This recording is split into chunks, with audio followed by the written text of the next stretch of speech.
We're back. I hope you didn't just join us because you missed a lovely performance by this young lady over here, Miss Dylana Jenson. Jack, are you envious at all? I know that you've said publicly that if you had your choice of being the world's greatest comedian or the world's greatest violinist, you'd better be the world's greatest violinist. Yes. Oh.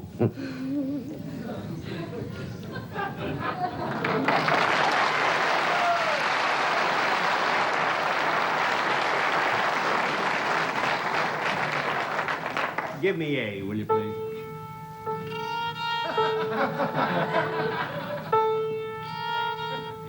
That's fine. Ladies and gentlemen, I'm going to play the Mendelssohn Concerto, which runs 45 minutes. Do you know the vamp of it? Can you vamp already? Da-da-da-da-da-da-da. Right. Do you know it?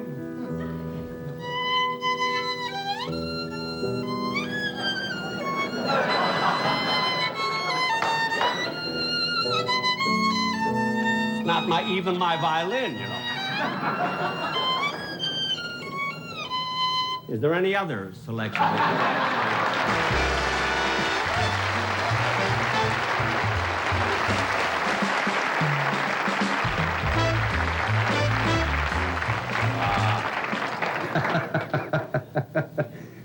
Sounded like a cat in heat.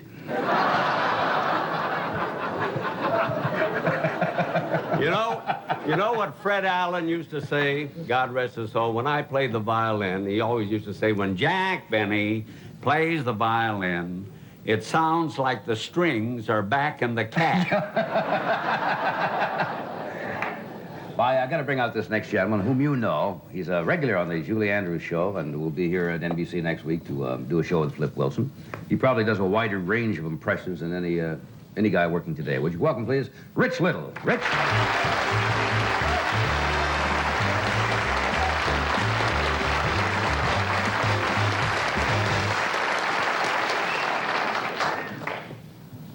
Good evening, this is Walter Cronkite. The news today is an important commodity on television. All the networks are striving to give their news the right edge. They're constantly searching for personalities. Basically, the news is the same, so the broadcasters must find the right team of newscasters with the right appeals that Americans will watch and think their news is better than the other networks. NBC is planning a new David Brinkley newscast for next year. And I understand that they're going to hire some Hollywood stars to make the program more appealing to the masses. So here is a preview of the all-new David Brinkley Report.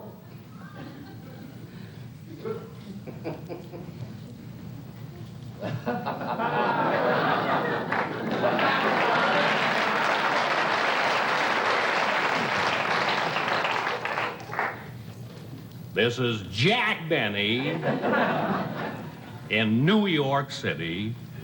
You see, and you know.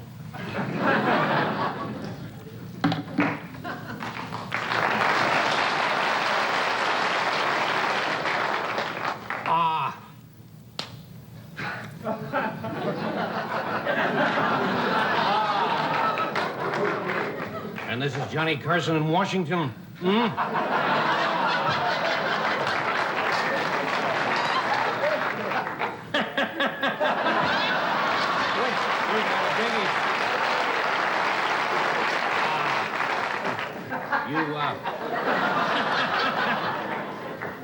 No, you go ahead tonight, Jack. I think you go first tonight. I went first last night and he almost killed me. He would have, but it meant plane fare back to Washington. Now cut that!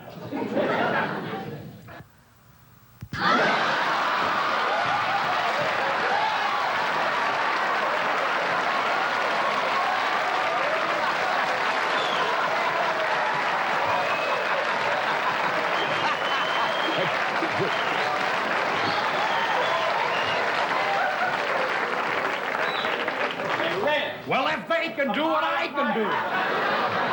Tomorrow night, this show won't run 10 minutes.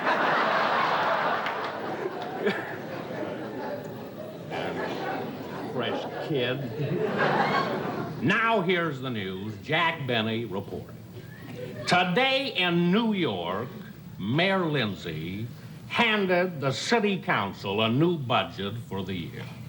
And the amount is said to be in excess of $4.5 billion. $4.5 billion. How can anything be in excess of $4.5 billion? I mean, what does the mayor of New York plan to do with all that money? Buy Chicago? Gosh, that's a great line.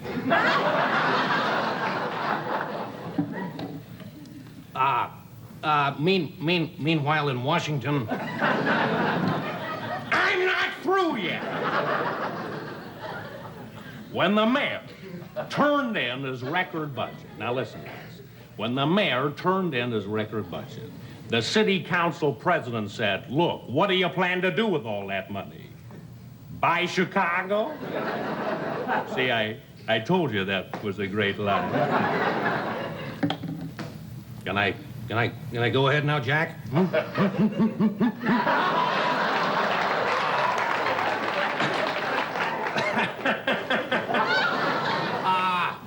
The big story here in Washington is that Henry Kissinger, are you ready? Are you ready for this? Are you ready for this? Henry Kissinger got so confused with his hectic schedule last week that he had a peace talk with Jill St. John and went dining and dancing with Lee Docteau. May you share a bowl of poi with an unclean holy man.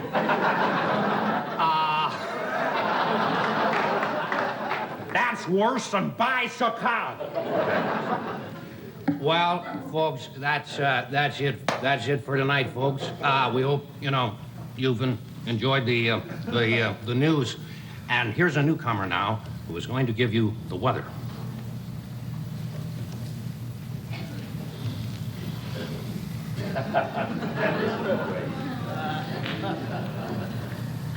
This is George Burns with the singing weather forecast. It's gonna be a gloomy day tomorrow.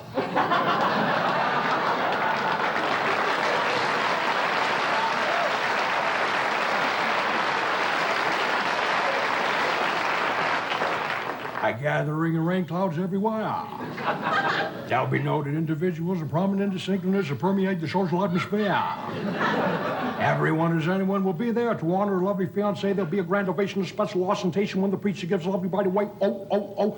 Boom, it's over. You got yourself another million selling. And if you want another forecast, you'll have to wait till tomorrow night, George.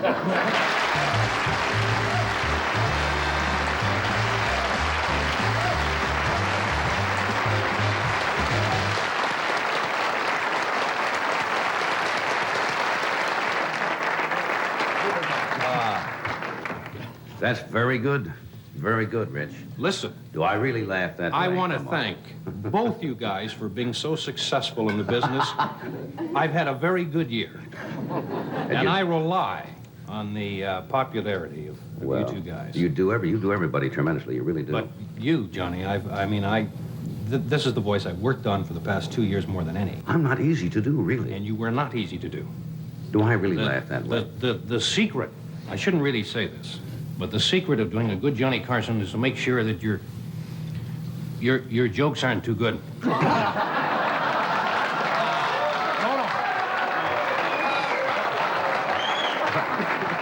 No.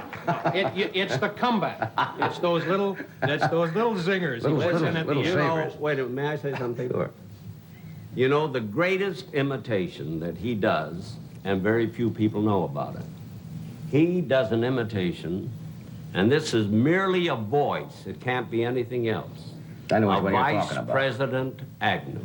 The Agnew is not easy either. Is not easy, and this is just sensational. because Agnew merely speaks. He has no idiosyncrasies at all. I wish you could do a few lines. Can you do? I want Rich to do something, which is interesting. Yeah, I'll tell you what. Sometimes when they're watching the fellow do it, they don't realize how good you are because they're trying to visualize Agnew, right?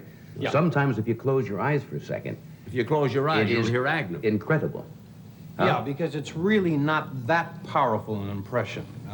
Because I don't think people really know what Agnew sounds like until you start talking. All right, now go ahead and do the Just vice do a band. little And bit. listen. Just do a little bit. Now listen. Because I love it. My name is Spiro T. Agnew, Vice President of the United States.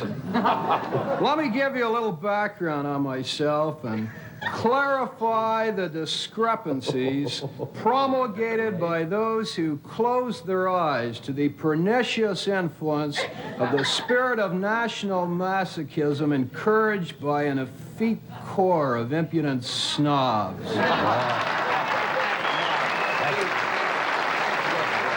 That's very good. That is great. That is great. I turned away. You were doing that on some show one night, Rich, and I was like in the other room, and I didn't see you. And I said, good Lord, they got the vice president on a show. And I ran into the room and saw you doing it. And that's why I said, if you close your eyes a second, because you say it's not a big impression because he doesn't have the physical gestures, and so you have to rely particularly on the voice. I worked on him for a long time. You know the secret I found? I was doing Jimmy Stewart one day in my car, and I suddenly went into Spiro Agnew. Now, you would think, what's the similarity?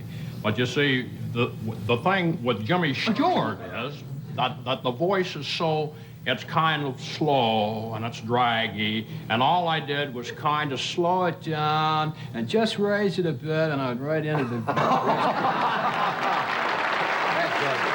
Let me take a break here. We'll be right back.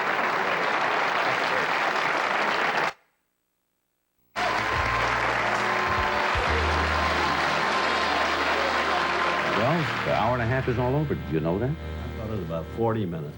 That's because the show was good tonight. And it was great to have you all on the show tonight. Thank you. Jack's special is on... I just don't think I did enough. Well, for those of you who wish to see more, Cute, tomorrow night, Thursday, on NBC is your special. And they can tune in and see all those Thank people. you. Thank you, Jack. Thank you. Good night. I'm humbled by that applause.